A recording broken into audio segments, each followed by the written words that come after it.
गोरी गोरी, देखो आज क्या लाया मैं। बाजार से मक्के के दाने चुराए हैं, एकदम ताजे।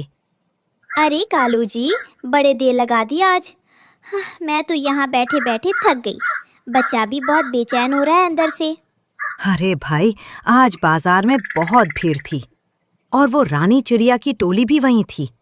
उन्होंने पहले से सब अच्छी चीजें उठा ली थीं। हाँ, वो रानो तो हमेशा पहले पहुँच जाती है। उसकी तो किस्मत ही अच्छी है। तभी घोंसले में हलचल होती है। एक अंडा हिलता है और उसमें से एक छोटी सी आवाज आती है। दोस्तों, ये रहे हमारी आज की वीडियो के प्यारे सब्सक्राइबर्स और फॉलोअर्स के नाम। इफ्रा तनवीर, मोनिका चौधरी, भावेश, मनीषा, नौशीन और जो नहीं चुने गए, चिंता मत करो, अगली बार तुम भी बन सकते हो जंगल के सुपरस्टार। दोस्तों, अगर आप भी चाहते हैं मैं आपका नाम अपनी कहानी में लूं, तो देर किस बात की, जल्दी से कमेंट करके अपना नाम हमें भेजे। आती है का कालू जी सुनो, बच्चा आने वाला है, जल्दी आओ। क्या सच में? अरे वाह, आज का दिन तो सोने जैसा निकला। दोनों खुशी से उछलते हैं। अंडा धीरे धीरे टूटता है और एक प्यारा काला बच्चा कौवा बाहर निकलता है। देखो देखो, कैसा सुंदर है, एकदम मेरे जैसा काला। और चोंच मेरी जैसी है। बड़ा प्यारा बच्चा है। इसका नाम क्या रखे? नाम रखे जग्गू। जग्गू कौवा, जो सारे जग में मशहूर हो जाए। जग्गू, हाँ, बड़ा अच्छा नाम है। आओ जग्गू, माँ यहाँ है। कुछ हफ्ते बाद जग्गू अब थोड़ा बड़ा हो गया है। वो घोंसले में उछल कूद करता है। पास के पेड़ पर रानो चिड़िया अपने बच्चों को उड़ना सिखा रही थी। जग्गू उन्हें देख रहा था। माँ, वो चिड़िया कैसे उड़ रही हैं? मुझे भी उड़ना है। बेटा अभी नहीं, तुम्हारे पंख अभी पूरे नहीं हुए, थोड़ा और इंतजार करो। पर माँ देखो, वो छोटी लाल चिड़िया भी उड़ रही है, मैं उससे तो बड़ा हूँ। तभी रानो चिड़िया उड़कर पास आती है। वो बड़ी चमकदार लाल पीली चिड़िया है। क्या हुआ काले कौवे के बच्चे, घोंसले में बैठे बैठे ऊब गए? नमस्ते, मेरा नाम जग्गू है। आप कौन हैं? मैं रानो हूँ, इस जंगल की सबसे सुंदर और चालाक चिड़िया। और तुम? काले काले बड़े बड़े बिल्कुल कौवे जैसे दिखते हो। मैं हूँ ही कौवा, और कौवे बहुत होशियार होते हैं। हो, बड़ी बात। पर जंगल में सबसे होशियार तो उल्लू बाबा है। उनके मटके वाले जादुई घर में तो सारी जानकारी है दुनिया की। उल्लू बाबा, मटके वाला घर, ये क्या है? अरे नहीं जानते, वो पहाड़ी के पीछे रहते हैं। उनका घर एक बड़े जादुई मटके में है। कहते हैं उस मटके में जाओ तो हर सवाल का जवाब मिलता है, पर वहाँ जाना आसान नहीं। मैं एक दिन ज़रूर जाऊँगा उल्लू बाबा के पास। कहाँ पहले उड़ना तो सीखो। रानो हंसती हुई उड़ जाती है। जग्गू उसे जाते देखता है और मन में ठान लेता है कि वो ज़रूर उड़ना सीखेगा। अगले दिन कालू जग्गू को उड़ना सिखा रहा था। घोंसले से थोड़ी दूर एक खुली डाल पर दोनों बैठे हैं। नीचे काफ़ी ऊंचाई थी। जग्गू बेटा, ध्यान से सुनो, उड़ना कोई मुश्किल नहीं है, बस पंख फैलाओ और हवा पर भरोसा करो। पापा, नीचे बहुत गहरा है, मुझे डर लग रहा है। डर? कौवे कभी डरते नहीं, हम तो आसमान के राजा हैं। देखो, मैं पहले करके दिखाता हूँ। कालू पंख फैलाता है और एक खूबसूरत चक्कर लगाता है, फिर वापस आकर बैठ जाता है। देखा, बस ऐसे करो, हवा तुम्हें थाम लेगी। ठीक है पापा, मैं कोशिश करता हूँ। जग्गू कांपते हुए डाल के किनारे आता है, आंखें बंद करता है, फिर धीरे से पंख फैलाता है। मैं गिर रहा हूँ पापा। नहीं, पंख हिलाओ बेटा। जग्गू तेजी से पंख हिलाता है और नीचे नहीं गिरता, वो उड़ने लगता है।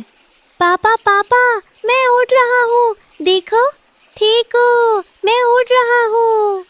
शाबाश मेरे शेर, शाबाश, मैं जानता था तुम कर सकते हो। गोरी दूर घोंसले से चिल्लाते हुए कहती है, जग्गू, मेरे बच्चे, उड़ रहा है मेरा बच्चा। जग्गू आसमान में चक्कर लगाता है। नीकदा झोदा दिखता है। रानो ने कहा था उल्लू बाबा के घर जाना। अब पर मैं उड़ सकता हूँ तो एक दिन ज़रूर जाऊँगा। कुछ दिन बाद जंगल का बड़ा पेड़ जहाँ सब पक्षी मिलते हैं। रानो अपनी सहेलियों के साथ बैठी थी। तभी जग्गू वहाँ आता है। नमस्ते रानो, नमस्ते सबको। देखो, मैं उड़ना सीख गया। ओह, तो काला कौवा उड़ना सीख गया। वाह वाह, बड़ी उपलब्धि है। हाँ हाँ, काव काव करते हुए उड़ेगा, खेतों में जाएगा, फसल खाएगा। यही काम है ना कौवों का। ये सही नहीं है। हम कौवे बहुत होशियार होते हैं। हम दूसरों की मदद भी करते हैं। होशियार? अच्छा, तो बताओ, उल्लू बाबा के मटके वाले घर में जाने का रास्ता कौन जानता है? मैं नहीं जानता अभी, पर मैं पता लगाऊंगा। पता लगाओगे? काले कौवे उल्लू बाबा के घर तक कभी नहीं पहुंच सकते। वो रास्ता बहुत मुश्किल है। जंगल के बीच से गुजरना होगा, नदी पार करनी होगी, अंधेरी गुफा से निकलना होगा। तुम जैसे छोटे छोटे कौवे वहाँ क्या करेंगे? जग्गू चुपचाप घोंसले में बैठा था। गोरी उसके पास आती है। क्या हुआ बेटा, इतने उदास क्यों हो? माँ, रानो ने कहा कि कौवे उल्लू बाबा के घर नहीं जा सकते। सब मुझ पर हंसे। बेटा, जो हंसते हैं वो डरते हैं। डरते हैं कि कहीं तुम सच में उनसे आगे ना निकल जाओ। तो क्या मैं जा सकता हूँ उल्लू बाबा के पास? जा सकते हो, पर अकेले मत जाना। अपने पापा से बात करो। जग्गू की आंखों में फिर चमक आ जाती है। रात का समय, तारों भरा आसमान, डाल पर कालू, गोरी और जग्गू बैठे हैं। जग्गू सवाल पूछता है।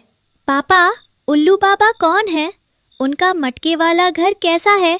क्या आप जानते हैं? हाँ बेटा, मैं जानता हूँ, पर वो कहानी बड़ी पुरानी है। बताओ ना पापा, प्लीज।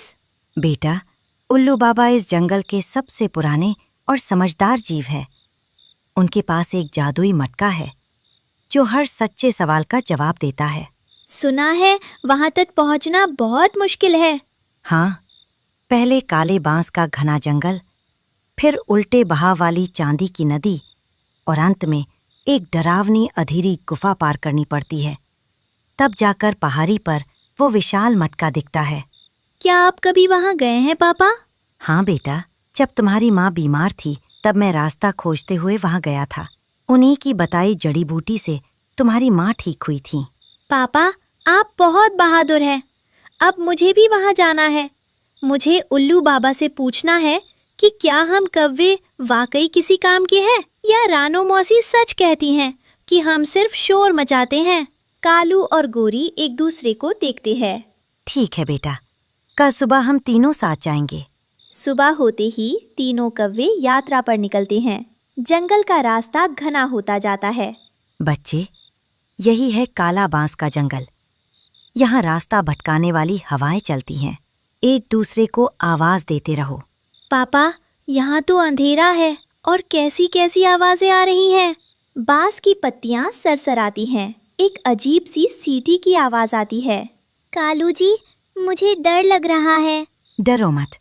याद रखो, इस जंगल में रास्ता भटकता है क्योंकि हम घबरा जाते हैं। अगर शांत रहें और ध्यान लगाएं तो रास्ता खुद दिखता है। पापा देखो, उस बांस पर एक तीर का निशान है। जग्गू की तेज नजर ने देख लिया। एक बांस के तने पर एक पुराना तीर का निशान खुदा हुआ है। शाबाश जग्गू, यही निशान रास्ता दिखाते हैं। इन्हें ढूंढो। तीनों मिलकर एक एक तीर का निशान ढूंढते हैं। धीरे धीरे बांस का जंगल पतला होता जाता है। आखिर में वो बाहर निकल आते हैं। ये हम पार कर गए। वाह, मेरे बेटे ने रास्ता ढूंढा। शाबाश जग्गू। यही तो खूबी है कौवों की, तेज आंखें और तेज दिमाग। अब आगे है चांदी की नदी। सामने एक चमकती हुई नदी है, पर नदी उल्टी दिशा में बह रही है। ये देखकर तीनों हैरान हो जाते हैं। पापा, पानी उल्टा बह रहा है, ऐसा कैसे? यही तो जादू है इस नदी का। इसे पार करने के लिए हमें भी उल्टी दिशा में उड़ना होगा, यानी अपने मन की बात के उल्टा चलना होगा। समझा नहीं पापा। मतलब ये है बेटा, जब मन कहे डरो तब आगे बढ़ो, जब मन कहे रुको तब उड़ो। यही इस नदी का राज है। जग्गू सोचता है, फिर कुछ ठान लेता है। तीनों मिलकर नदी पार करते हैं। पापा, अब कहाँ जाना है? अब आगे है वो अंधेरी गुफा। जग्गू ऊपर देखता है। दूर एक काली गुफा का मुंह दिखता है। उसमें से ठंडी हवा आ रही है और अजीब आवाजें। तीनों कौवे धीरे धीरे गुफा में आगे बढ़ रहे थे। पापा, कौन बोल रहा है? अचानक एक आवाज गूंजती है। कौन आया है? क्यों आया है? वापस जाओ, यहाँ कोई नहीं है। कालू जी, डर लग रहा है मुझे। डरो मत गोरी, ये आवाजें असली नहीं हैं। ये गुफा की दीवारें ही बोलती हैं, परखने के लिए। परखने के लिए? हाँ, हम परख रहे हैं। बताओ, तुम यहाँ क्यों आए? हम उल्लू बाबा से मिलने आए हैं। मेरे मन में सवाल है। मैं जानना चाहता हूँ कि कौवों का इस दुनिया में क्या काम है। कौवे? काले काले शोर मचाने वाले कौवे? हाँ, और हम होशियार भी हैं, मेहनती भी हैं। हम डरते नहीं। तुम सही रास्ते पर हो जग्गू कौवा। आगे जाओ, उल्लू बाबा तुम्हारा इंतजार कर रहे हैं। उन्हें मेरा नाम पता है? उल्लू बाबा सब जानते हैं बेटा। चलो। गुफा के बाहर निकलते ही एक ऊंची पहाड़ी पर एक विशाल मटका रखा है। मटका मिट्टी का है। मटके में एक दरवाजा है। पापा, ये तो सच में जादुई है। कितना सुंदर है। मैंने कभी ऐसा घर नहीं देखा। यही है उल्लू बाबा का मटका। चलो दस्तक देते हैं। कालू मटके के दरवाजे पर दस्तक देता है। उनकी बड़ी बड़ी गोल आंखें हैं जो सब कुछ देख लेती हैं। उनके गले में मोतियों की माला है। आओ आओ कालू, बहुत दिनों बाद आए। और ये लड़का, ये जग्गू है? प्रणाम बाबा। हाँ, ये मेरा बेटा जग्गू है। ये आपसे मिलना चाहता था। आओ बच्चे, अंदर आओ। मेरे मटके में स्वागत है। बाबा, ये तो बाहर से छोटा था पर अंदर से बहुत बड़ा है। हाँ बच्चे, यही तो जादू है। जैसे ज्ञान का बाहर से देखने पर लगता है कम है, पर जितना अंदर जाओ उतना बड़ा होता जाता है। बाबा एक कुर्सी पर बैठ जाते हैं और जग्गू से पूछते हैं, तो जग्गू बताओ, तुम इतनी दूर क्यों आए? बांस का जंगल पार किया, चांदी की नदी तैरे, अंधेरी गुफा से गुजरे। जरूर कोई बड़ा सवाल होगा। बाबा, मेरे मन में एक सवाल है। रानो चिड़िया कहती है कि कौवे बेकार होते हैं, सिर्फ शोर मचाते हैं, खाना चुराते हैं। मुझे जानना है कि क्या ये सच है? क्या हम कौवों का इस दुनिया में कोई काम नहीं? जग्गू, हर जीव का एक मकसद होता है। जरा सोचो, अगर तुम खेत के कीड़े न खाओ तो किसान की फसल कैसे बचेगी? क्या हम किसान की मदद करते हैं? बिल्कुल। और जब तुम फल खाकर उसकी गुठली दूर फेंकते हो तो वहीं से एक नया पेड़ जन्म लेता है। तुम तो जंगल के माली हो जग्गू। बाबा, इसका मतलब हम भी जरूरी हैं। हाँ बेटा, तुम शोर नहीं मचाते, तुम तो जंगल की सफाई करते हो। कुदरत ने तुम्हें एक जिम्मेदारी दी है, बस उसे समझो। बाबा, मतलब कौवे खेतों के कीड़े खाते हैं, किसानों की फसल बचाते हैं, फलों के बीज फैलाते हैं, नए पेड़ उगाते हैं और जब मरते हैं तो भी मिट्टी को उपजाऊ बनाते हैं। यानी हम तो जंगल और खेत दोनों के सफाई कर्मी और माली हैं। शाबाश जग्गू, शाबाश। बिल्कुल सही, तुमने खुद अपना जवाब खोज लिया। मेरा बेटा। अगले दिन तीनों कौवे घर वापस आ रहे थे। रास्ते में फिर रानो चिड़िया मिलती हैं। ओहो, तो काले कौवे वापस आ गए। क्या हुआ? उल्लू बाबा मिले या डरकर वापस भाग आए? मिले रानो, उल्लू बाबा से मिले और मुझे मेरे सवाल का जवाब भी मिल गया। अच्छा, क्या जवाब मिला? ये जवाब मिला कि हर जीव ज़रूरी है, कौवे भी, चिड़िया भी। हम खेतों को बचाते हैं, जंगल को उगाते हैं और रानो, तुम जैसी चिड़िया फूलों का रस फैलाती हैं, फल उगाने में मदद करती हैं। तुम भी ज़रूरी हो। मैं ज़रूरी हूँ? ये तुमने कहा? हाँ रानो, उल्लू बाबा ने बताया। तुमने जो मुझे ताना दिया था, उसी ने मुझे उल्लू बाबा के पास जाने की हिम्मत दी, तो उसके लिए शुक्रिया। मैंने जो कहा वो गलत था, मुझे माफ़ करो जग्गू। कोई बात नहीं रानो, चलो अब दोस्त बनते हैं। ठीक है। मेरे बेटे ने दुश्मन को भी दोस्त बना लिया। यही तो असली होशियारी है। एक सुबह अचानक जंगल में आग लग गई। रानो चिड़िया और उसके बच्चों का घोंसला खतरे में था। जग्गू बेटा, भागो यहाँ से, आग बहुत बढ़ गई है। नहीं पापा, रानो मौसी के बच्चे मुसीबत में हैं। हमें नदी से पानी लाना होगा। जग्गू ने अपनी सूझबूझ से बटे कबूतर, हरिया और बाकी पक्षियों को इकट्ठा किया। सब ने मिलकर बाल्टी में पानी भरा और आग बुझा दी। जग्गू की तेजी ने सबकी जान बचा ली। आग बुझने के बाद पूरे जंगल ने चैन की सांस ली। रानो चिड़िया जग्गू के पास आई।